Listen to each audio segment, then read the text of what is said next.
Hi, welcome again to the Adoption and Fostering podcast.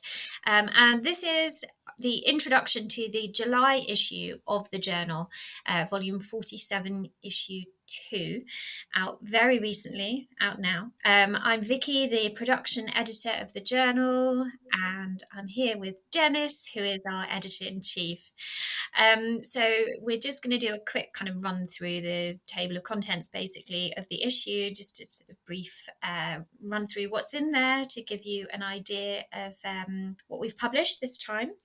But we're going to start, Dennis. I'd like to ask you about your editorial. So this was sort of inspired by Mental Health Awareness Week, wasn't it, your editorial this time? Yes.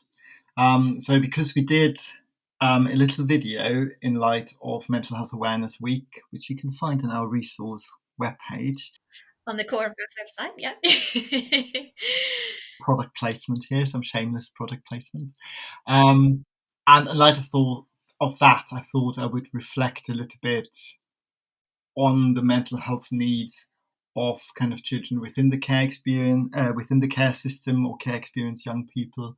And I think obviously there's a little risk of maybe preaching to the choir for the people reading it, but I think it's a topic we need to go on about until something changes.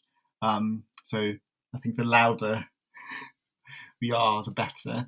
And in there, I'm citing, for instance, a recent systematic review that kind of summarized the evidence for mental health needs of children in foster care, and about at least a third have kind of a diagnosed mental health problem, but actually the numbers reported in the review range up to 80%.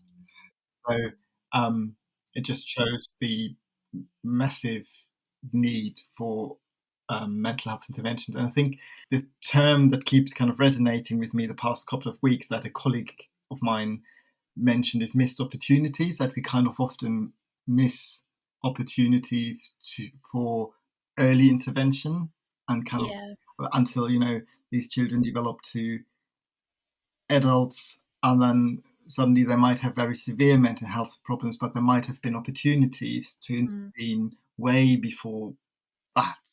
So I think based on that, I think I tried to make two kind of policy recommendations, and one of the recommendations is that we need a routine screening for mental health problems, and also new developmental diagnosis in children for children in care.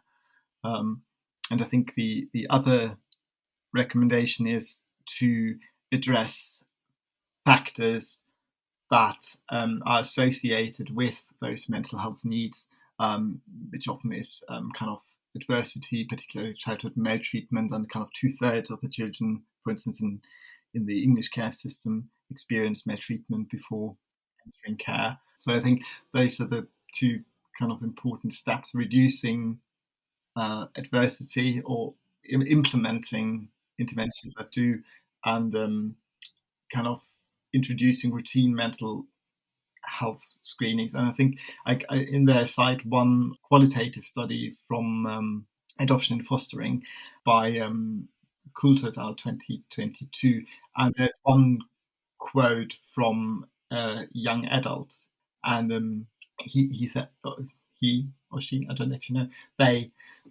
said, I just think little kids in foster care, they shouldn't have to ask, can I have help? They should be asked, do you want help? I think it should be one of the first questions, like we shouldn't have to come forward and say it. So, and I think that's kind of one of the inspiration for it, that we need to provide those screenings no matter what, because of the risk factors these children experienced. And if we can catch symptoms early, we can potentially kind of prevent more severe presentations going forward. Yeah, I guess to put it in a glib way, sort of a proactive rather than reactive approach when it kind of gets a bit too late. Well, it was never too late, but obviously, as you say, the earlier the better, just to make people's quality of lives and sense of well-being better. Yeah, and these children have been thrown in a situation was none of their fault, right? And so I think as a kind of society, we owe it to them to do the best we can to support their mental health.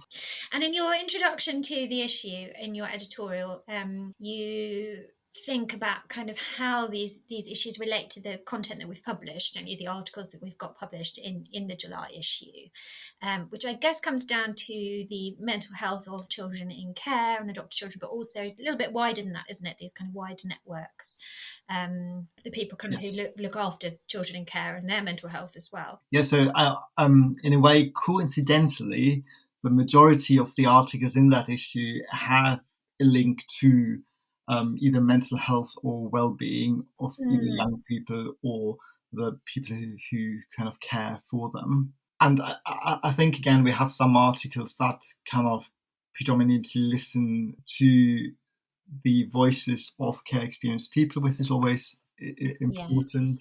And there's this very large study from Julie Selwyn and Shirley Lewis. Yeah. And we're going to make a podcast with them. So watch this space.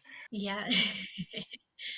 In their article, they use data from over 9,000 children in care from the Your Life, Your Care Wellbeing surveys. And they looked at kind of contact arrangement and the young people's and how happy children were with contact arrangement. And while it kind of supports some previous finding, it also challenges some other findings on the topic. It's a really fascinating article, and I kind of don't want to spoil it by giving it away. So yeah, it's definitely worth a read. The findings in there are really interesting. And one thing I will say as a little tidbit is that it doesn't just have to be about people. I mean, I think siblings come across as really important in terms of contact in the articles. So if that's something that people are interested in, I think that's worth looking at. But also pets, which we're seeing a number of articles on that kind of topic, aren't we, of the importance of pets actually and what they offer to children in care. But yeah, brilliant. So that, I think it's a collaboration between Quorum Voice and the Rees Centre at Oxford, the Bright Spots programme that these surveys have come out of, but there's a huge amount of data there. So yeah, it's a really important study. And then we have a study from 2 PhD students. It's always nice to get articles from kind of early career researcher. Absolutely. I apologize for my poor pronunciation of their names, Anurina Svenlin and Tina Letter-Lunden. And they also foreground the children's views, and they kind of aimed to develop a child-centered program theory of a respite care intervention in Finland. So respite care is where children basically go away for a weekend, spend it with another family and do activities within their family. So they experience something else, and then their carers, which are often or parents who are often in difficult situations, also, can look after their own well-being, and the family looks after their child's well-being. Yeah, so very interesting study. And we have a third article kind of which looked at kind of children's voices from Sarah Lloyd, where she introduced the Building Underdeveloped Sensorimotor Systems, or in short BUSS model. And that model, she kind of explores the link between caregiving experience or positive caregiving experience and motor development. So it's kind of all focused on the kind of motor development of young people. And we had Sarah last week, I think. Yeah, yeah. For podcast. So if you want to know all about it, you can find it on our resource webpage. Yeah, that'll be another episode coming out soon. We had a really lovely interview with Sarah, and yeah, it's just so fascinating to think about the effects of early adversity on bodily regulation and how that in turn affects a sense of well-being, and confidence in the world and social kind of interactions that kids have with one another. So lots of examples in the article, but also in our interview that's coming up on there of kind of the children that this model, the BUSS model, has helped, which is really lovely. And the next article this is a service evaluation, Jonah Gosling and Jack Purrington, which is about the children in care consultation model that went remote basically during the COVID-19 pandemic, as a lot of other services did. It's quite topical for us because we have lots of product placement, as you put it, Dennis, in this one. But we have a special issue on the digital turn in child and family social work coming in October.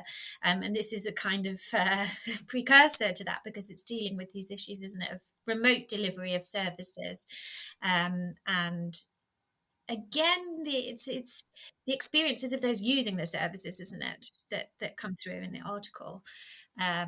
So they interviewed foster carers to kind of understand how it worked really when it was delivered remotely.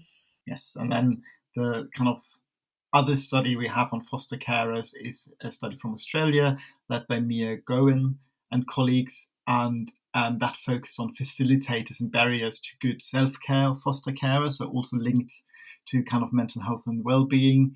And then the final study, which is maybe not directly linked to mental health and well-being, is a qualitative study by Claire Palmer and colleagues, which looked at the motivations of parents to adopt older children.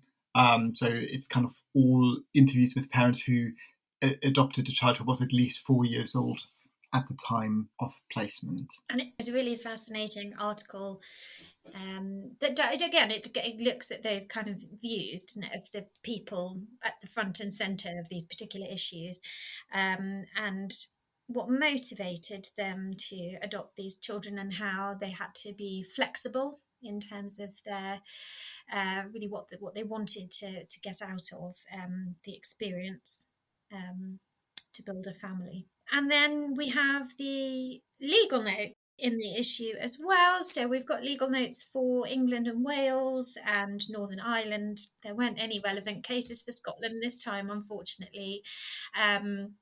But some really interesting content there in relation to the European Court of Human Rights case law, in relation to sort of adoption and adoption orders, and care orders in relation to S20 accommodation and long-term accommodation as well. So yeah, we always recommend reading our legal notes to get a good understanding of what's been going on in the case law and how that might relate to practice for social workers. So great issue. Yeah, and the good thing is, if you are too busy to read the articles, we already recorded one podcast and there will be another. So 2 of the articles will be covered in podcasts and you can listen on your way to work. Absolutely, absolutely. As and when you do want to read the articles, remember that you can access them from the Core and BAF website, so resources, and then you go to the journal's homepage, and any link that you click to the journal basically will divert you through the sort of sign-in page for the members area, so you can access the papers there. But we've got quite a bit of open access content this time as well. I think a few of our articles you don't need to sign in to read. So that's probably it from us for now, isn't it? Thanks for joining us. See you soon. Thank you. Bye.